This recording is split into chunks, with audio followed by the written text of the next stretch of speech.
باپ اور بیٹے اور القدس کے نام میں آمین۔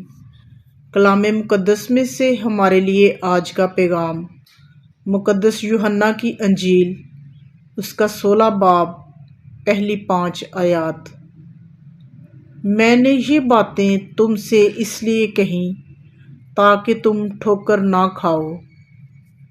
تم عبادت خانوں سے نکالے جاؤ گے، بلکہ وہ وقت آتا ہے کہ جو کوئی تمہیں قتل کرے گا وہ گمان کرے گا کہ میں خدا کی عبادت کرتا ہوں، اور وہ اس لیے یہ کریں گے کہ انہوں نے نہ باپ کو جانا اور نہ مجھے۔ مگر میں نے یہ باتیں تم سے اس لیے کہیں تاکہ جب ان کا وقت آئے تو وہ تمہیں یاد آ جائے کہ میں نے تم سے کہہ دیا تھا۔ اور میں نے شروع میں یہ باتیں تم سے اس لیے نہ کہیں کیونکہ میں تمہارے ساتھ تھا، لیکن اب میں اس کے پاس جاتا ہوں جس نے مجھے بھیجا ہے، اور تم میں سے کوئی مجھ سے نہیں پوچھتا کہ تو کہاں جاتا ہے۔ پاک کلام کے پڑھے اور سنے جانے پر خدا کی برکت ہو، خدا کا شکر ہو۔ آج روزوں کے چوتھے ہفتے کا منگل 12 مارچ ہے۔ آج کی پہلی تلاوت میں حزقیل نبی جو ہے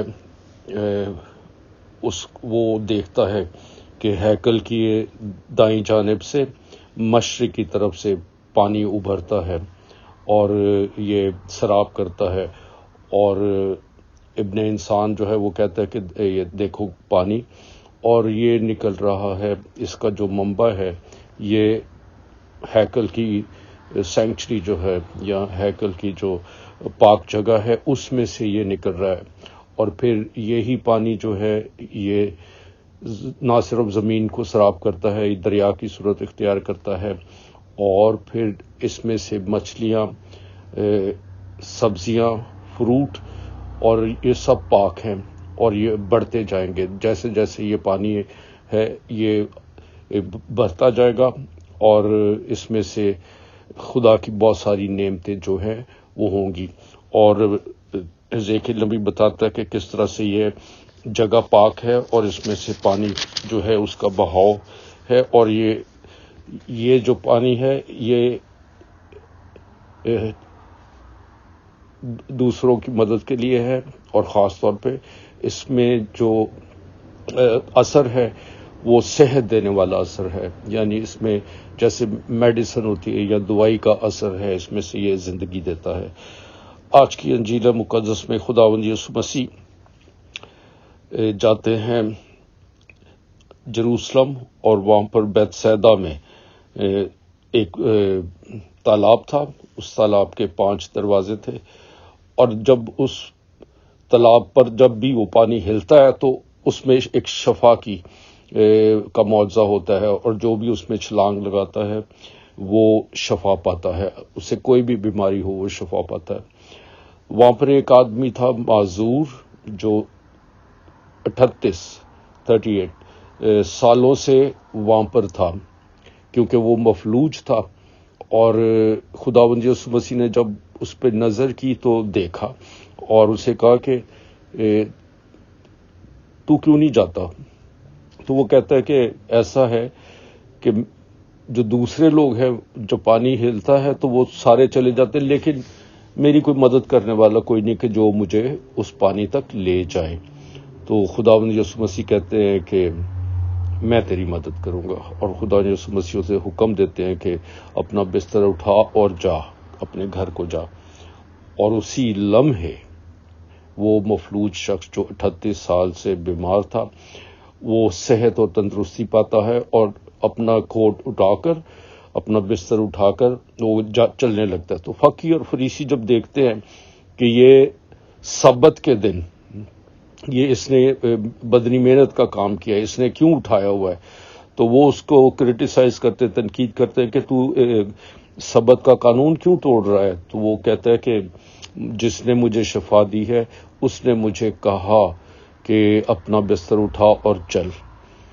اور وہ کہتے ہیں کہ کون شخص تھا وہ، تو وہ کہتا ہے مجھے پتہ نہیں ہے کون شخص تھا، لیکن پھر تھوڑی دیر کے بعد وہ دیکھتا ہے کہ وہ تو یسوع ہی تھا، تو وہ جا کے ان کو بتاتا ہے کہ یسوع نے مجھے شفا دی اور اس نے مجھے کہا تھا اپنا بستر اٹھا اور اپنے گھر جا۔ تو فریسی اور فقی اس بات سے بڑے غصے میں آ جاتے ہیں اور وہ اب ہر بہانہ ڈھونڈتے ہیں کہ کسی نہ کسی طریقے سے خداوند یسوع کو سزا دی جائے، اسے پرسیکیوٹ کیا جائے، اسے ایذا رسانیاں دی جائیں، کیونکہ وہ ہمارے کلام سے ہٹ کے بات کرتا ہے اور جو خدا کے احکامات ہیں اس سے وہ ہٹ کے۔ میرے عزیز بھائی اور بہنوں، آج کی ان دونوں تلاوتوں سے ہمارے لیے کیا درس ہے؟ کیا خدا ہم سے ہم کلام ہے؟ کیا کہنا کیا چاہتا ہے؟ خدا کا جو گھر ہے، جو ہیکل ہے، یہ ہم سب کے لیے بہت ہی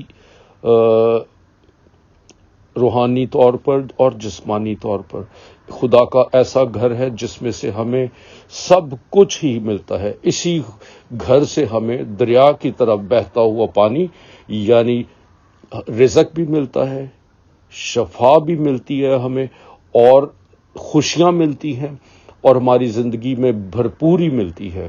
جو بھی خدا کے گھر میں آئے گا اس کی زندگی میں یہ جو پانی کی طرح، دریا کی طرح برکتیں بہیں گی، اس کی زندگی میں آئیں گی۔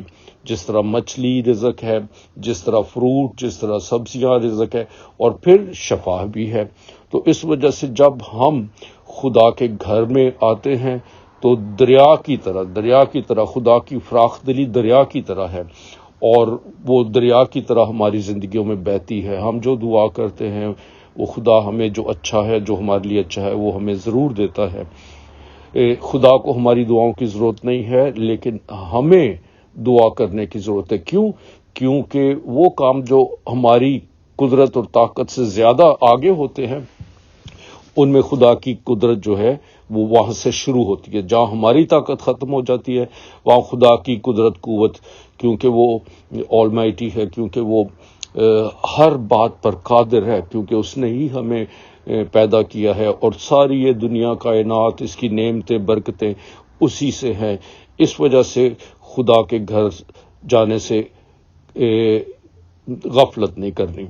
خداوند کے گھر میں جانا جہاں سے برکتوں کے دریا، رزق بہتا ہے، شفا ملتی ہے ہمیں۔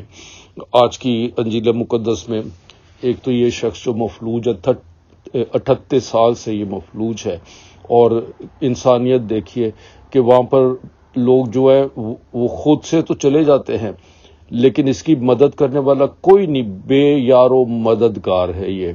اور خداوند یسوع مسیح کی نگاہ پڑتی ہے تو وہ جو دکھی انسانیت کو سکھ دینے کے لیے آیا ہے وہ اسے کہتا ہے اپنا بستر اٹھا اور چلا جا۔ خداوند یسوع مسیح نے کہا کہ بستر اٹھا، تو اس کا جو یہ بستر اٹھانا یہ سبت والے دن تھا یہ، اور سبت والے دن بدنی محنت کا کام نہیں کرنا، یہ جو ہے شریعت ہے، اور اس شریعت کے مطابق اسے نہیں اٹھانا۔ لیکن خداوند یسوع مسیح یہ بات ثابت کرتے ہیں کہ انسان کی زندگی، انسان کی شفا جو ہے یہ شریعت سے اوپر ہے، یہ شریعت سے بھی آگے ہے۔ کہ کیا واجب نہیں کہ وہ شخص جو 38 سال سے بے یار و مددگار وہاں پر پڑا ہے، مفلوج ہے، اور اس کی کوئی مدد کرنے والا نہیں ہے، تو خدا نے خود اس کی مدد کی ہے، اور خدا نے ہمیں بھی اس بات سے درس دیا ہے کہ ہم بھی ایک دوسرے کی مدد کریں۔ تو اور پھر اس کے بعد جو فقی اور فریسی ہیں وہ اس بات سے اس شخص کے ساتھ یہ جو معجزہ ہے اس پہ وہ خوشی نہیں مناتے، خوش نہیں، بلکہ وہ اس بات پر ہے کہ یہ شریعت کا جو قانون ہے یہ کیوں توڑا گیا ہے۔ انہیں شریعت کی پڑی ہوئی ہے فقیوں اور فریسیوں کو، جبکہ خداوند یسوع مسیح کو ایک انسان کو نئی زندگی دینے کی اولین بات ہے۔ اور پھر جب دوبارہ وہ ملتا ہے وہ شخص، تو خداوند یسوع مسیح کہتے ہیں کہ اب گناہ نہ کرنا۔ تجھے بہت سزا ہو گئی، اب گناہ نہ کرنا۔ اس کا مطلب ہے کہ وہ جو مفلوج انسان ہے وہ اپنے گناہوں کے بوجھ کی وجہ سے وہاں پر مفلوج پڑا تھا، اور خداوند یسوع مسیح نے اسے صرف جسمانی شفا ہی نہیں دی بلکہ اسے روحانی شفا بھی دی، یعنی اس کے جو سارے گناہ ہیں وہ مٹ گئے اور اس کی روح جو ہے وہ پاک اور صاف ہو گئی، کیونکہ خدا نے اسے حکم دیا ہے کہ اٹھ اور اپنا بستر اٹھا۔ تو خداوند یسوع مسیح کے لیے انسان کا، آپ کا اور میرا زیادہ درد ہے ان کے دلوں میں بجائے اس کے کہ شریعت کے قوانین۔ تو اس سے ہمیں درس ملتا ہے میرے عزیز بھائی اور بہنوں۔ پہلی تو بات یہ ہے کہ ہم ان روزوں کے ایام میں ہم توبہ کریں، اپنی روح کو پاک اور صاف کریں اور خداوند یسوع مسیح سے مانگے، وہ دے گا ہمیں، اور وہ ہماری مفلوجیت اور ہمارے جو گناہوں کی گندگی ہے اسے ہمیں پاک اور صاف کرے گا۔ روزوں کے اب ایام تھوڑے رہ گئے ہیں، آئیے اگر ہم نے ابھی تک بھی کفارہ نہیں کیا، اگر ہم نے ابھی تک بھی اپنی پچھلی زندگی کو جس میں ہم خدا سے دور ہیں یا گناہ کی زندگی میں ہیں، اگر اس سے کنارہ نہیں کیا تو اب بھی وقت ہے۔ روزوں کے ایام میں یہ جو فضل کے ایام ہیں، یہ خدا کی طرف سے دی ہوئی برکت کے ایام ہیں، اس کا پورا فائدہ اٹھائیں، اپنی زندگی میں ڈھونڈیں کہاں پر میں مفلوج پڑا ہوا ہوں، کہاں پر میں گناہ گار بیٹھا ہوا ہوں، اور خدا مجھے شفا دینا چاہتا ہے۔ عید قیامت المسیح آ رہی ہے، اس کے لیے ہمیں اپنی روح کو تیار کرنا ہے تاکہ ہم سب پاک صاف روح کے ذریعے خداوند یسوع مسیح کے مرنے اور اس کے جی اٹھنے کی عید کو منا سکیں۔ یہ وقت ہمیں ملا ہے، اس کو جانے نہ دیں، اس کو ضائع نہ کریں۔ کیونکہ یہی قبولیت کا وقت ہے، یہی وقت ہے جس میں ہم خداوند یسوع مسیح کے دکھوں، اس کی صلیبی موت اور اس کے مردوں میں سے جی اٹھنے کی گواہی دیتے ہیں۔ ہم نے خود دیکھا ہے اسے، اور وہ جی اٹھا اور پھر اس نے ہم سب کو چن لیا ہے تاکہ ہم سب اس پر ایمان لائیں اور ہمیشہ کی زندگی پائیں۔ خداوند یسوع مسیح روزوں کے یہ ایام آپ سب کے لیے اور میرے لیے بابرکت بنائے، اور ہماری زندگیوں میں جہاں تبدیلی لانے والی ہے تبدیلی آئے۔ خداوند آپ کو اور مجھے ایسا ہی کرنے کی توفیق عطا فرمائے، آمین۔